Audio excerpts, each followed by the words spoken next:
Hey everybody, Grant Miller here, Miami Community News. I'm with James Torres of downtown Miami. That's where you live. Yes, sir. That's where I live. Thank you for having me. And your organization is called the Downtown Neighbors Alliance.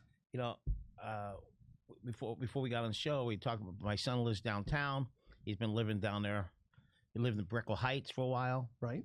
You know where that is? Yes, sir. Across from what's that restaurant? Mojo's? Not Mojo's. Mojo's. No. It's changed already, but that's a great part of town. And there's some big issues going on downtown. In Dade County, there's bid organizations, and then this organization is called Downtown Development Authority. Correct, the DDA. DDA. So I read about it. It was started around LBJ time. 1967, by legislation. State or national?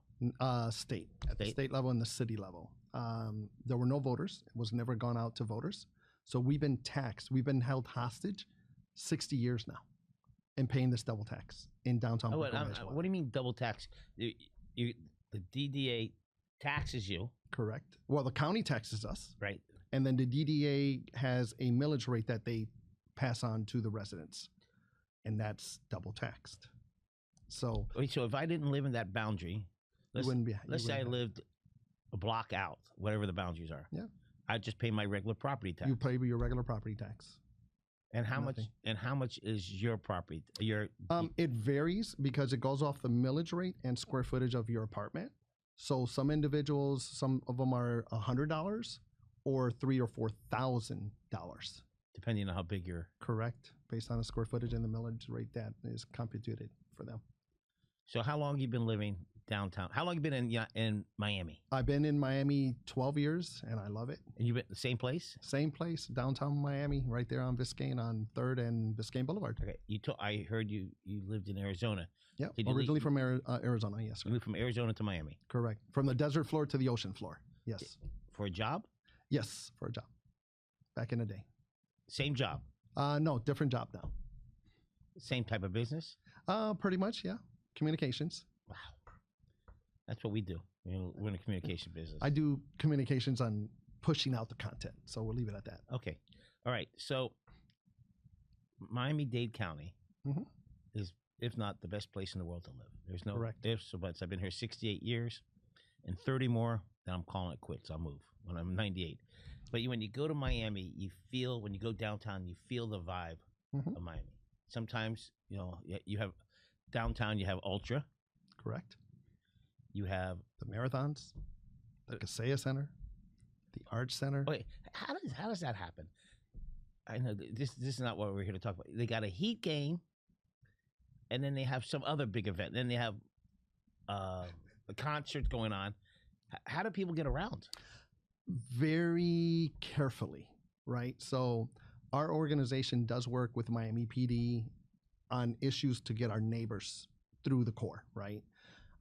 Ultra is a great example of that, where it comes in and these facilities are having their concerts or having venues. That's where we're pushing out content and having town hall meetings and letting everyone know, might want to do mass transit, might want to leave early. These are the road closures. So our organization, nonprofit, we don't get paid. We volunteer our time. We push out content and we share information anytime that it's given it to us for the better of our quality of life of residents. Let's use Ultra. Great organization, blah, blah, blah, blah, blah.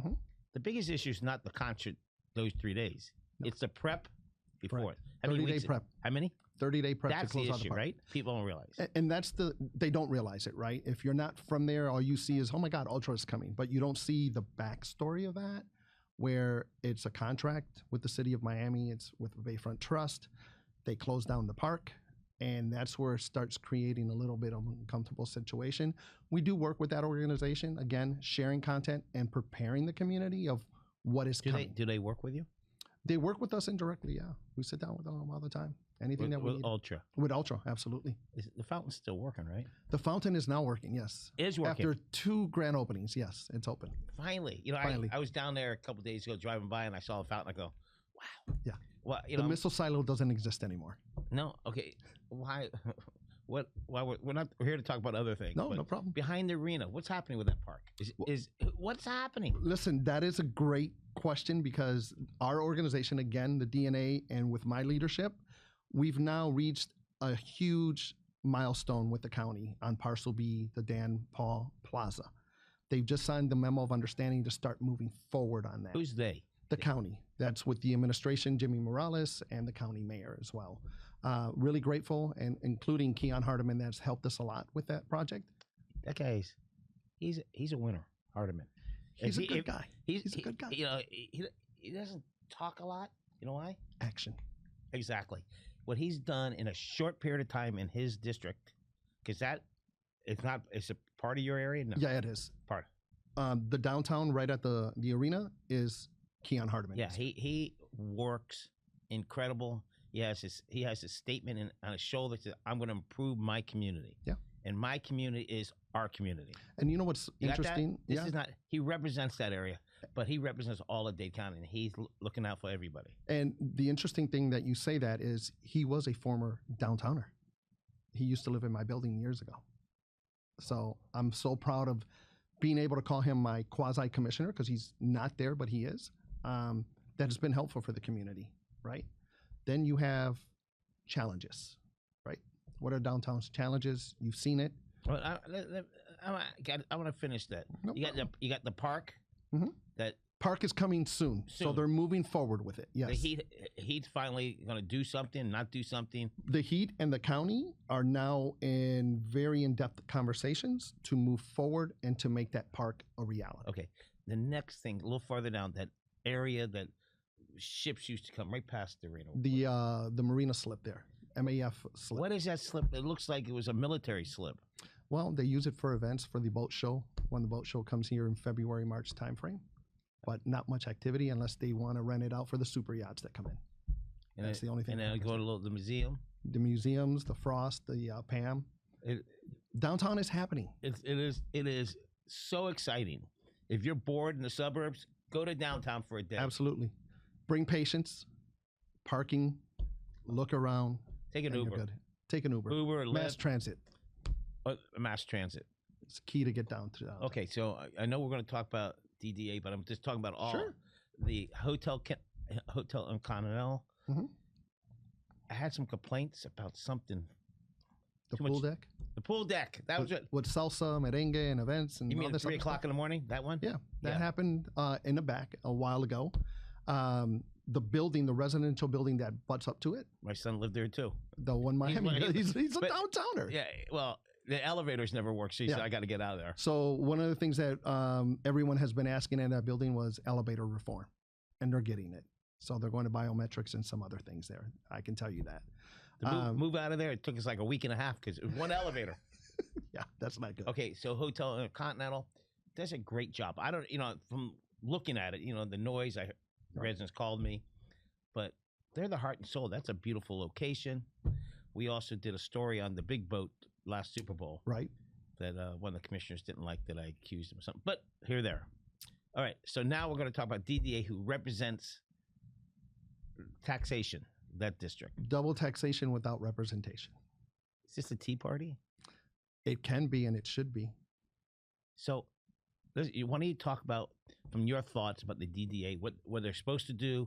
Are they doing their things? Sure. What do you think? What you think they're not doing? Sure. Because I have issues like if a city, let's just use city of blank, they wrote a check out for $400,000 to some organization without discussion. Mm-hmm. I would be irritated.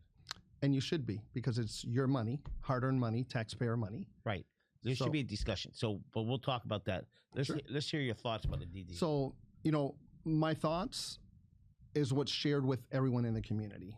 And let's be very transparent on this. When you look at the Downtown Development Authority, they were created in 1967 to combat blight. That is to bring life into the core of downtown. And that was 1960 what? 67, 60 years ago. But before that 60s, in the 40s and 50s, it was hopping. It was crazy. You see pictures like, wow. It was hopping.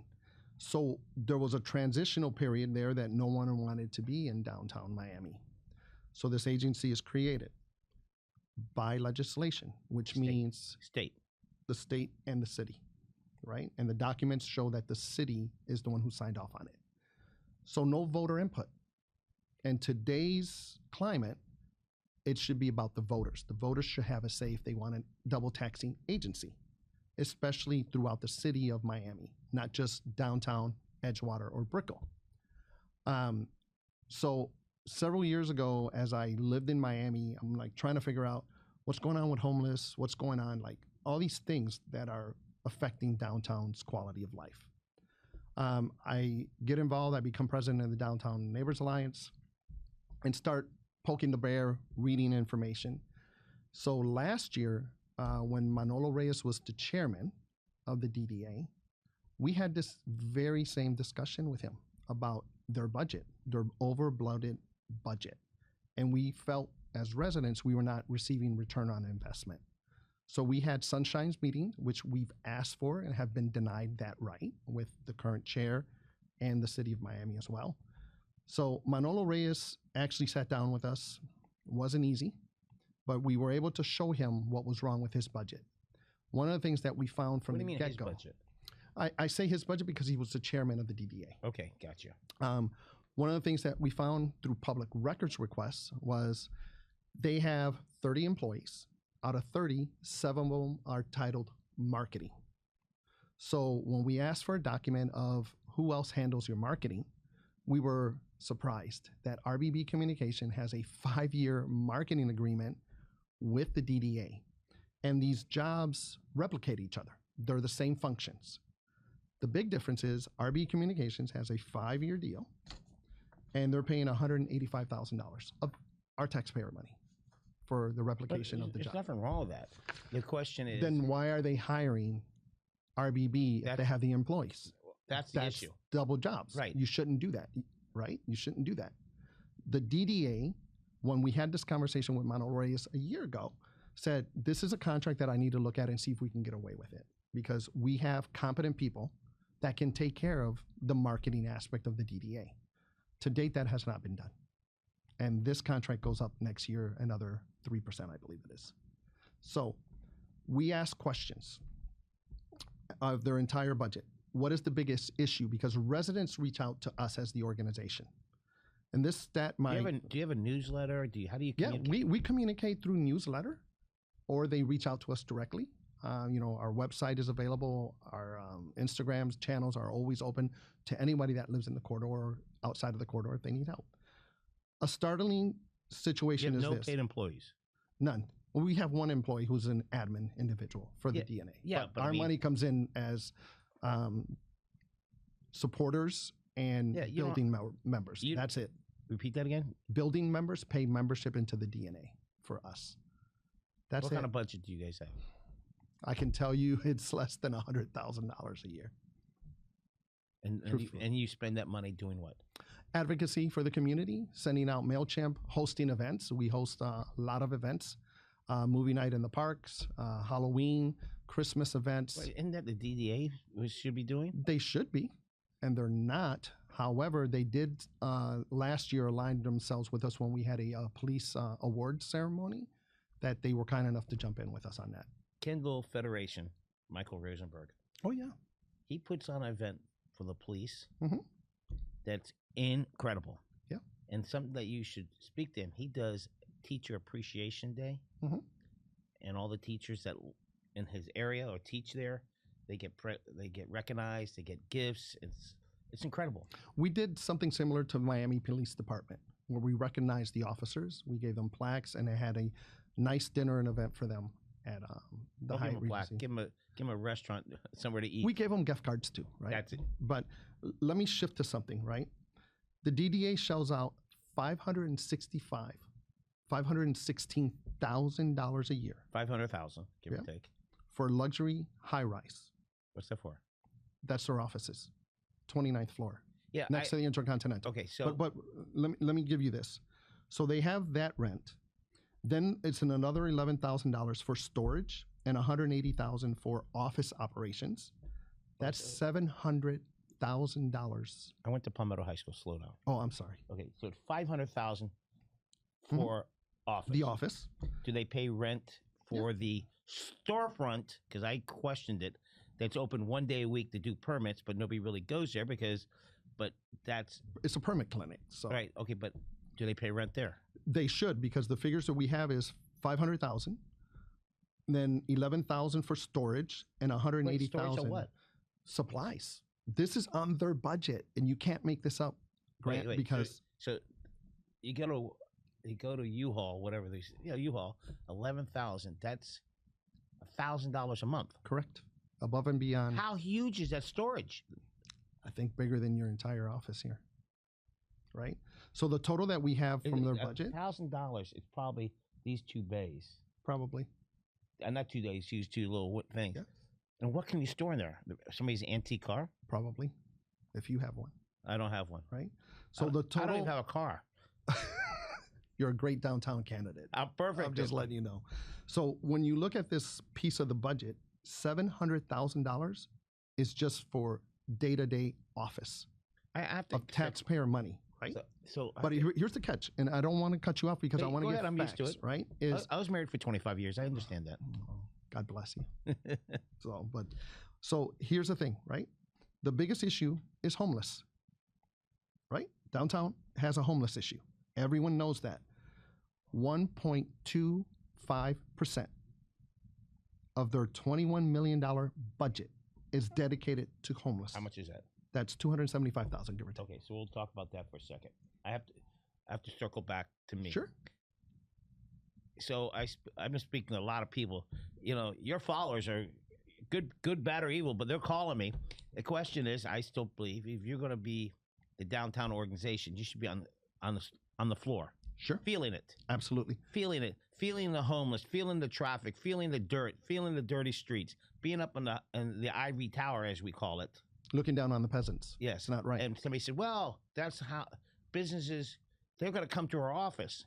Well, okay, let's say you're right. They have to still go by the homeless, still have to go by the dirty street, the broken sidewalks to get to your office. So I disagree with that philosophy. If you're going to represent the community, be in the community. Don't be in the ivory tower. 100%, because we've brought that up because the new office that they're at, which is the City Tower building, the figures that I just gave you, they just moved from there. They just moved to that building.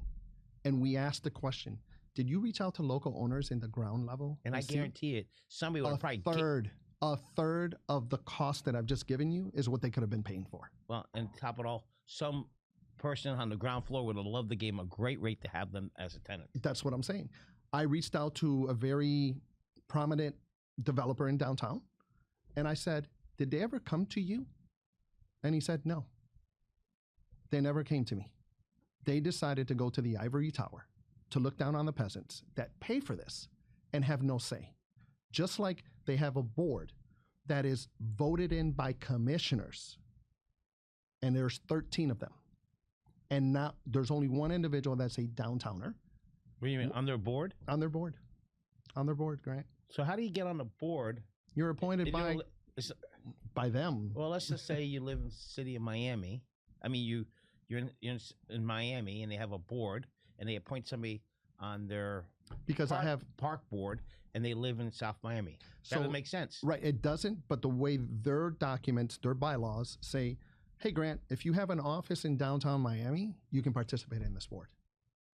You don't have to live here, but you can participate if you own a business here. Right? You can own a... Okay. But here's the thing. The bylaws clearly identify that residents should be on the board. Is there any? There's only one. There's only one. There should be 7 on that board. It says that in the bylaws. Yes, sir. And I can give you that. No. So you can see. I'm sure somebody's going to show it to me. Or they're going to tell me that I'm crazy and that I'm wrong, but I'm not. Okay. As I told you before, people say you're crazy. And I said, well, he might be half crazy. If he's half crazy, that means 50% of the stuff he's saying is right. So that's a head of start. Okay. Regarding the homeless. Sure. Give or take, I disagree with the numbers. There's supposedly 1,000 homeless in Dade County. The majority of the homeless population, because I go out with the Homeless Trust when they do the count. There's a count coming up here in August. Last August, that number was, Right around 400 in the downtown core. Okay, well, I'm just talking about all Dade And County. Dade County.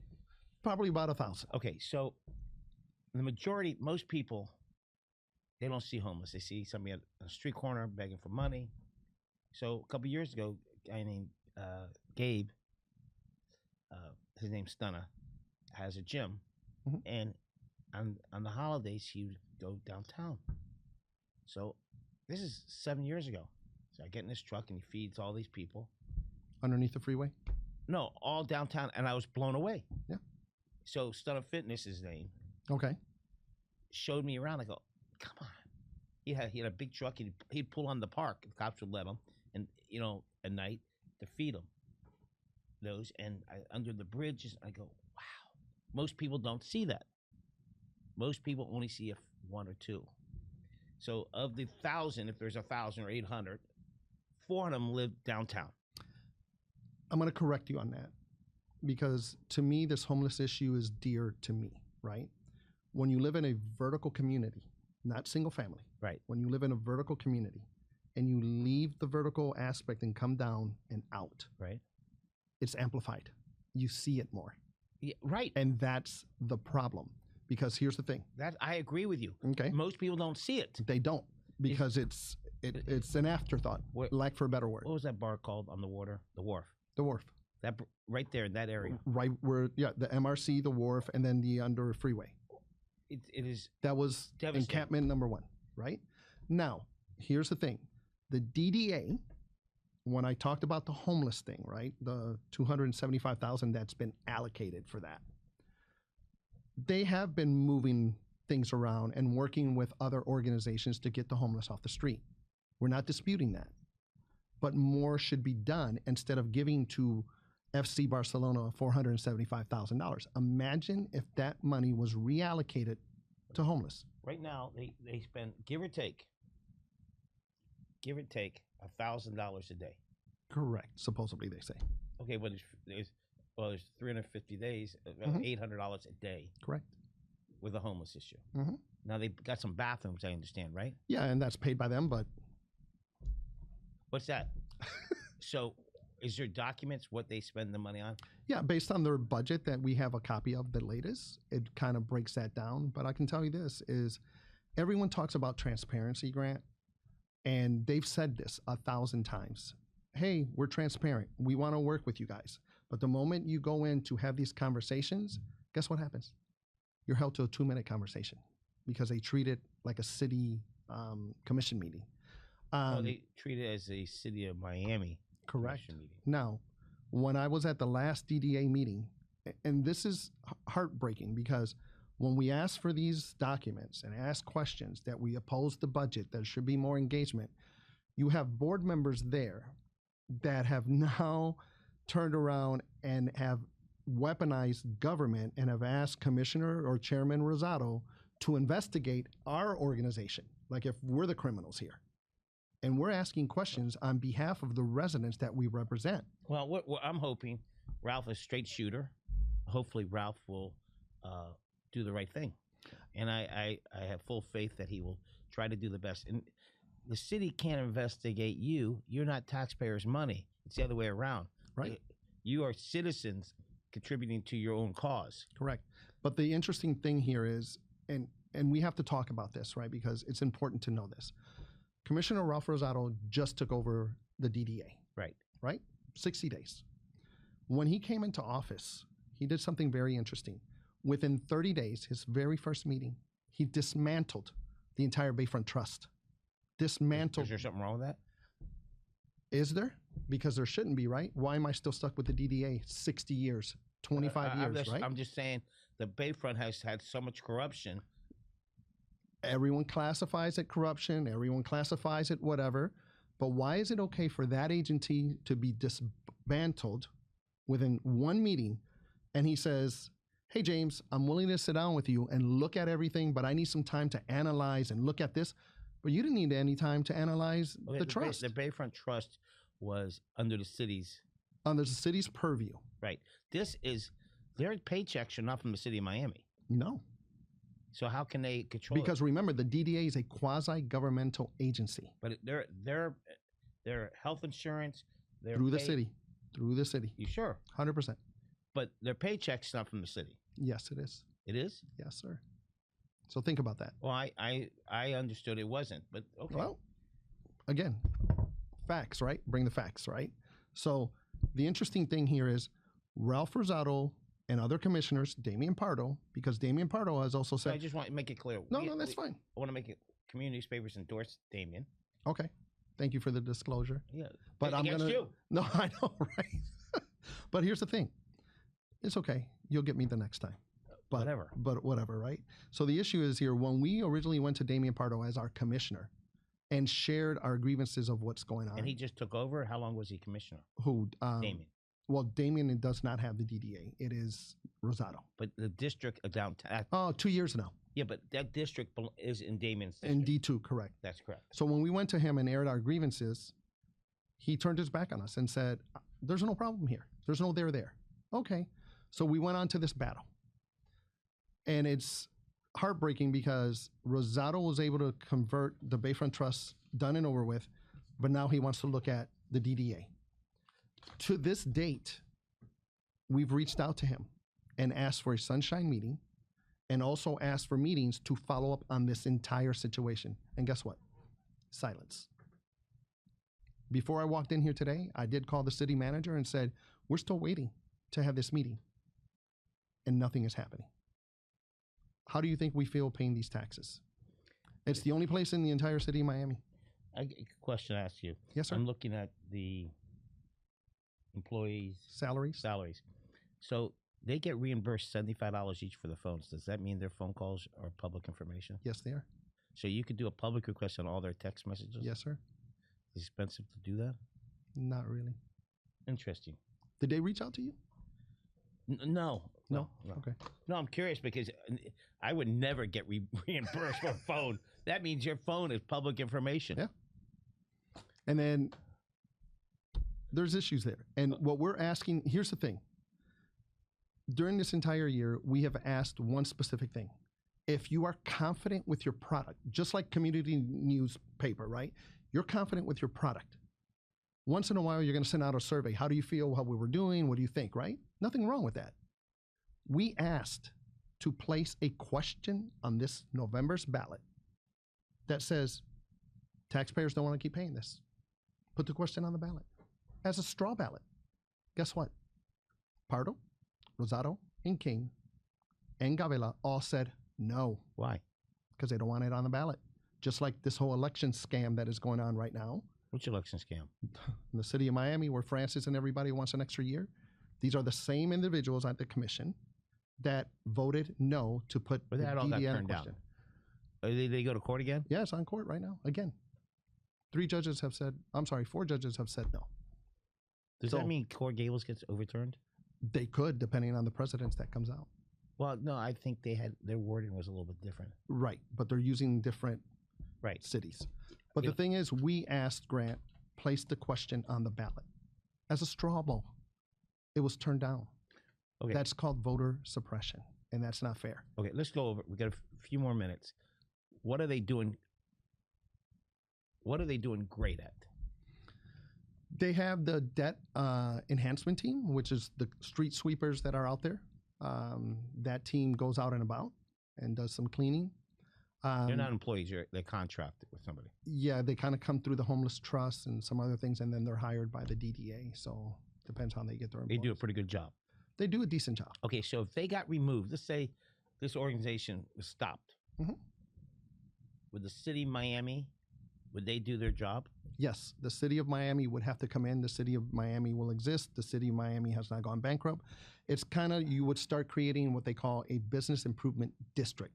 Taxpayers are released. The bid takes over. So why can't the residents be released? Because they don't want to. How much is it out of the budget? 58% of their $21 million is driven by residents. And we want out. We want a divorce. No, we want to have the option. Correct. We want the option. That's come we asked for the question on the ballot, which they've refused. And it's not fair. And it goes right back to these commissioners want to suppress our voices. And it's not fair. I'm not crazy. No, but the issue to me is, give me the right to choose. Correct. And some people might go, hey, and it's crazy because those people might still want it because the other side, and that's the other side would say, hey, you're going to lose street sweepers. And they've done that. They've created a campaign at City Hall the last couple months that, oh my God, James Torres is wrong. The DNA is wrong because if we remove 58% of this budget, the city goes to, you know what? Right. Right. And we're like, no, it doesn't, because we had this conversation with the city manager and the CFO, Larry Springs, that said to me, Larry Springs, the one who was at the county? Yes, I think he was at the county and at the city. Now he's leaving again, all this. He clearly identified and said, James, if the residents are out of this budget, right, I'm just going to reallocate services. Right. Might not be as perfect. Right. And won't be perfect or it won't be enhanced, but these are things that need to be tightened up. I drove around with Lorenzo back there, but it was raining twice to do some little footage of it. You know, I saw a lot of street cleaning. Mm-hmm. There's a lot of issues, but right, every downtown has some issues. But right, the issue is whether or not they're cleaning up or doing this. The issue is, do the people have the right? They should have the right to vote in or vote out. Correct. And that's what we're asking for. This is like annexation. You know, Little Gables. Right. They voted on it. The citizens of Coral Gables say no. So you bring up a good point because Damian Pardo. It's the same thing about people have the right to vote. Damian Pardo brought up something interesting at commission. He lives up in Morningside. He goes, we have a shack and we pay for it. Yeah, because the association that you belong to voted for that. So you have a security guard there that you're voting for. Why can't we have that same option to have our voices heard? Either we're in or we're out. And right now, nobody knows exactly how to be voted. You feel it. So the other side, the city is saying, why do it? No, people have the right to pay tax, not to pay tax. A lot of our residents have said this is a slush fund because if you think about it, $1 trillion organization as FC Barcelona, one of the most elite soccer organizations. What was that money for? The $400,000. Well, what they're saying is that they're moving from New York to Miami, and they're going to open up a storefront. So I guess you can buy a T-shirt there. How many T-shirts are you going to buy? Okay, so but that's the Beacon Council's money. But the DDA acts as a Beacon Council and as a GMCBV, and they should not. Now you get me all irritated. It just drives me crazy. How easy is it? People move to Miami Beach, a business, Miami Beach, downtown or Doral. It's centrally located. That's where the people are. It's not taking a rocket scientist. That soccer club was coming no matter what. Mm-hmm. You know, you want to. The county would have gave them money, but to take it out of our taxpayers. Here, let's add insult to injury. The $100,000 that was given to UFC. UFC was already UFC, which is the Ultimate Fighting Club. You got tickets to it? No, I didn't. Trust me. This weekend. I'm going to Chicago to see a fight. Where are we going? Rosemont? No, the United Center. Oh, nice. Well, my older son lives in New York. Okay. I mean, in Chicago. Take a picture with Dana White. Can you arrange that? I can't, but maybe the DDA can. But here's the thing with that. They give $100,000 for what? I'm going to tell you. At Hard Rock? So, the UFC was coming to Kaseya Center already. Right. They were sold out. 6 months. Sold out. So they signed up to do an agreement with them as an activation. They brought some of the fighters through downtown to Flagler. They posed pictures, No real value to the residents, right? Yeah, traffic. But traffic, thank you. But here's the flip side. When we question that, they turn around and go, this was a great thing. You know why? Why? Donald Trump came down to see. I go, yeah, Donald Trump is good friends with Dana White. What the hell does that have to do with our taxpayer money? For the businesses, it might be good. Sure. But don't dispute that. But there are ways a business improvement district without taxing the residents functions the same way. Like BID. There's a bunch of business, what's it called? Business Improvement District, BID. So Coconut Grove has one of the most successful bids. They do the art festival every year. The guy Mark who's running? Mark Burns and Monty Trainer, all of them. Yeah, well, Monty's retired, but Mark runs the BID, not the Coconut Grove Art Festival. He does a great work. And guess what? Not on taxpayers' backs. On businesses who benefit from these things. Correct. By the way, Michael's son lives at downtown museum, Tim Museum. Whatever it is. Beautiful building. Too fancy for me. Yeah, well, me too. I can't afford it. I'm like in the middle class of downtown. All right, it's time's up. I'd like to get with you in a couple weeks. Perfect. I appreciate it. We didn't get to talk about, I really don't need to break down who's who or what, how much they make. You should show that. I gave you all the breakdown. Yeah, I know. But it is mind-boggling, the benefits they get. And,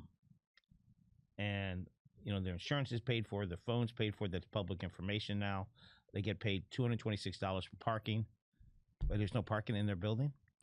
That's what they charge. The building charges them, apparently. Oh. Well, maybe they should take the rail and we wouldn't have a problem. True. But there's some issues we could go over. But the biggest issue to me is people should have the right. And it's so easy. I hate to say it. You know how you quiet down James Torres? And this says, put it on the ballot. Put it on the ballot. My closing statement is this. Ralph Rosado, if you're watching or listening. He will be. We've asked you, let us have our voice. Same thing, Damien. Let us stop giving us your back. This is an important issue. This is not about personal things. I'm not crazy. I'm a leader that has been elected from the DNA to lead our community for a better quality of life. We're tired of paying double taxation. We know what happened before 1776 in Boston. Right. Well, you had some great points. We'll get back to you in a few weeks after we figure it all out. Perfect. Everybody, James Torres is Grant Miller. Remember, Miami Community Newspaper is the #1 local news source in South Florida. Everybody, have a great day. Thank you.